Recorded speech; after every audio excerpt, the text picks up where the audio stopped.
So one of your key messages is to find the commonality with others. I mean, not to stay as the enemies, but That's to right. create conversations, to create That's right. opportunities to be together as human beings, to find out what you share. And we do share so much in common, but the lines are drawn and we're so ready to jump in and correct people. You're right. And so if a person opens my book, The Everyday Patriot, they won't see names of current politicians. They won't see the names of current Right. political figures. I take them back to the founders, 1776. I take them back to Aristotle, a millennium and more before that.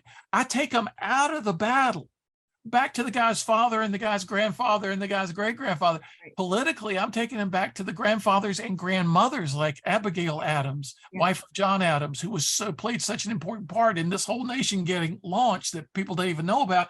But I take people out of the fray, beyond the squabbles, back to the values we all agree on. Who doesn't somehow embrace life, liberty, and the pursuit of happiness? And so I bring them back. I bring everybody together around these values. Let's find out what we all share in common, and we can build something from there.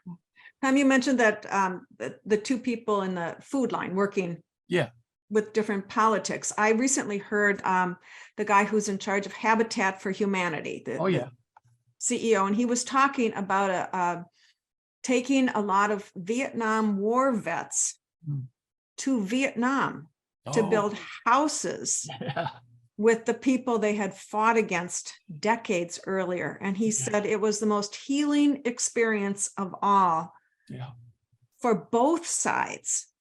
And all the anger and angst and tension of all those years and, came together and they worked together and they found community. That's partnership. Beautiful. That's a beautiful story. I'm proud of that. The president of Habitat, he and I went to UNC Chapel Hill on the same scholarship. We're not the same age, so we didn't know each other there. But we call each other cousins. We were on the Morehead Kane Scholarship, and all Morehead Canes all over the world, 3,500 of us, I think, we call each other cousins. So it's good to hear a cousin doing something like that. It was really good to hear. We need a bus trip from blue states to red states and vice versa. Right. Well, let me just even say what I extrapolated from when he said that. The reality of it is right now, at least in the United States, the people don't mix, and there are racial groups, there are economic groups, and there's very little twain that shall meet in terms of, school districts. Kids don't see kids like from other ethnic groups or from other economic groups. They don't see it, so it affects everything. And so the need for us to know the other is more great today than it's ever been because of the lack of diversity that we have in our everyday life and our work environments and stuff. You're absolutely right. We occasionally have retreats here at the beach in Wilmington, North Carolina, where people come from around the country and sometimes farther away. One retreat we had, it was a small retreat, 25 people, less than 30 people. But around the table, we had two teenagers, 18-year-old Morehead Kane scholars at Chapel Hill. We had two kids. We had people in their 20s, 30s, 40s, 50s, and 60s. And everybody was remarking, when are you ever at a table with that many decades of life represented? And the 60-year-olds were both Washington, D.C. attorneys. They were saying, these kids are so smart. And the kids were saying, these 60-year-olds are so smart. It's like, we've got to break down these barriers in order to build something new.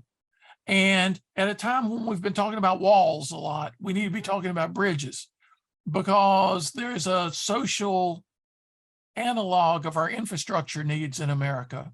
And we have serious infrastructure needs physically, but we have them communally, socially, economically. We need to build those bridges. So one of the things you said earlier that the Odyssey and the Iliad taught, one of them was partnership and the other one was purpose. So you think that one of the things that we as citizens need to have a purpose rather than just throwing up our arms and saying, God damn it, what's going on with this country? And I was just out with a woman the other day who told me that, she felt like there was no hope. that Yeah. there was no hope, that it had Mhm. gone too far and there was no way and the country was going to collapse. And I'm saying, if you don't believe there's hope, then nothing can be done. But there's a lot of other possibilities out there that people aren't even considering about what Oh, can be done. and this is so important that you brought this up, the idea of hope, because there's this old story from, we keep going back to ancient Greece, but they discovered a lot of important things. There's a story we call the story of Pandora's box. Heard that one. Pandora's box, right? But the Yeah. Greek, it actually is not properly, it was a mistranslation along the way. It's properly big jar. So I used to read this story, Pandora's box. She's given a box, a gift box, and she's told, don't open the box. Now, what kind of a gift is that? You're given a gift box, you're told not to open the box. Yeah. Makes no sense. But it's a big jar she's given. And maybe the lid is just ornamental. So she's told not to open the jar, just to enjoy the jar.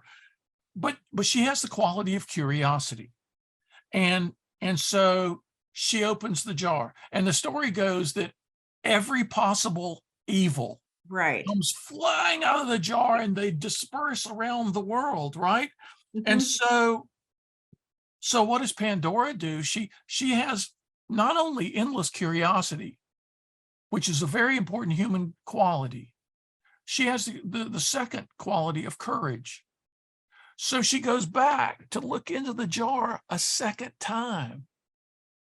And that's why we have the story, because she sees one thing left in the jar, stuck to the bottom, and that is hope. Really? I don't remember. I just remember all the ills. That's the full story.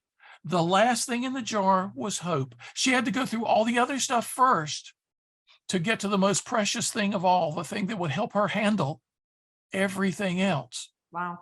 And so I've said, even before I knew the details of that story, I used to say to people decades ago, the worse things get, the more of an optimist I become.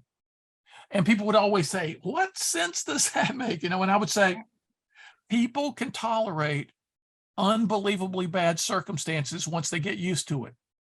But when things get literally intolerable, it's a wake-up call to everybody. And everybody says, okay, we got to do something about this. Got to do something.